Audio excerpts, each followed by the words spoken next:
One of these illegal migrants was a Pakistani national. He went on to rape a young girl, a vulnerable young girl, on a park in Ashfield. He's now doing 14 years in prison. This was a monster allowed into this country by this awful government. The Minister is really serious about protecting young women and girls. Does he agree with me and Reform UK that every single illegal migrant coming to this country should be detained, not allowed to claim asylum and then deported? Yeah. Why did he keep his £5 million gift secret? And are they happy with their leader earning £20,000 an hour flogging gold bullion? They need to ask the questions across their benches, but they never do. Lewis Atkinson. Stay with me because the full video I'm about to show you puts everything into a new perspective. Right, so there are questions in Parliament that make the chamber go very quiet very quickly. Not the theatrical kind of quiet where everyone is performing solemnity for the cameras, the genuine kind. The kind where the weight of what has just been said lands on every bench simultaneously and nobody quite knows what to do with it. And then there are responses that make you sit back and wonder whether the person answering actually heard the question at all. Today in the House of Commons, we got both in the same exchange, back to back, and the contrast between them is something you genuinely need to see to fully appreciate. Real quick, before we roll the footage, if you're enjoying this content, do me a huge favor, hit that like button and smash subscribe. Over 98% of viewers watch without subscribing. Don't be one of them. It's free for you and it helps us out more than you know. Already clicked? You're awesome. Let's get into the video. Lee Anderson. Thank you, Mr. Speaker. In Ashfield, 4 workers, including 2 nurses, were kicked out of their HMO, and Serco put 4 illegal migrants in this HMO. One of these illegal migrants was a Pakistani national. He went on to rape a young girl, a vulnerable young girl, on a park in Ashfield. He's now doing 14 years in prison. This was a monster allowed into this country by this awful government. But if a Prime Minister is really serious about protecting young women and girls, does he agree with me and Reform UK that every single illegal migrant coming to this country should be detained, not allowed to claim asylum and then deported? Prime Minister. Mr. Speaker, I'm very proud of the fact that after net migration reached almost 1 million under the party opposite, we brought it down by 82%. On the asylum system, which he references, now asylum decisions are made at record levels, the backlog is down, removals are up 41%, and we're closing asylum hotels. They lost control of our borders. Now small boat crossings are coming down, and we deported 70,000 people with no right to be here. He likes to ask questions. He should be asking some questions of the leader of his party sitting next to him. He received £5 million in crypto from a crypto billionaire and then privately lobbied the Bank of England on digital currencies. So did their leader carry out lobbying paid? Why did he keep his £5 million gift secret? And are they happy with their leader earning £20,000 an hour flogging gold bullion? They need to ask the questions across their benches, but they never do. Lewis Atkinson.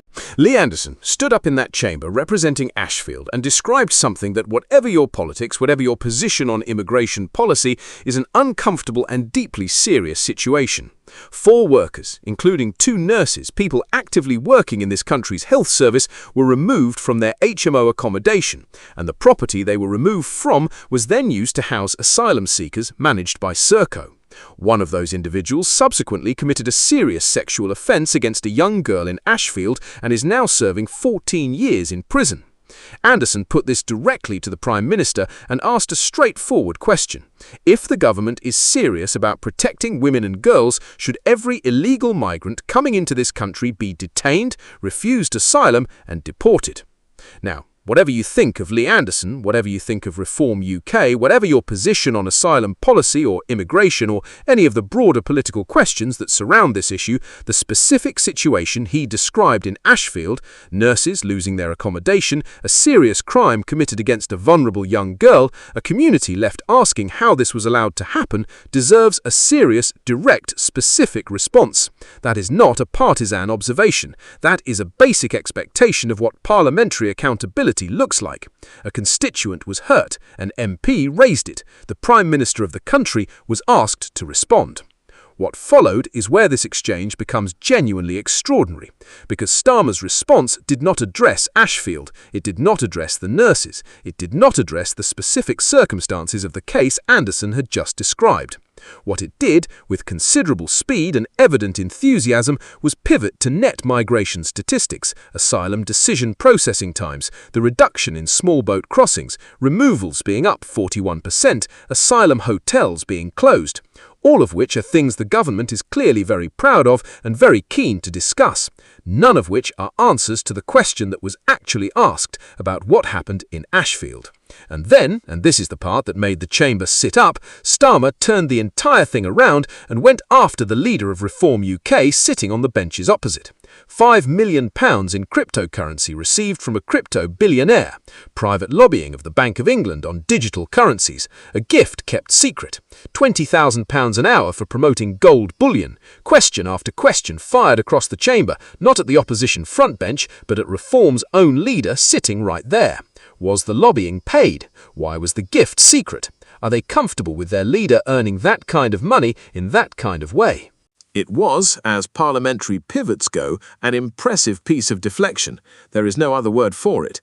The question was about nurses being displaced from their housing and a serious crime committed against a young girl in Ashfield. The answer was about cryptocurrency and gold bullion, not tangentially connected, not loosely related, an entirely different subject, aimed at an entirely different target, delivered with the confidence of someone who has decided that the best defense is a very loud offense aimed somewhere else entirely. Now, let's be fair to the government's position on immigration, because fairness matters here. The statistics Starmer cited are real. Net migration did reach almost 1 million under the previous government. Asylum decisions are being processed faster. Removals are up. Small boat crossings are coming down. These are not invented figures. They are the government's genuine record, and they are entitled to make that case. The question is whether those headline numbers adequately address the specific, local, human consequences that Anderson was raising, because statistics about national trends and the lived experience of 4 workers in Ashfield losing their accommodation are not the same conversation. And when the two collide in a parliamentary chamber, the human story tends to cut through the data in a way that no amount of percentage points can fully answer. The cryptocurrency angle is also not without substance, to be equally fair. If a party leader received £5 million from a crypto billionaire and privately lobbied financial institutions on related policy, that is a serious question that deserves serious scrutiny.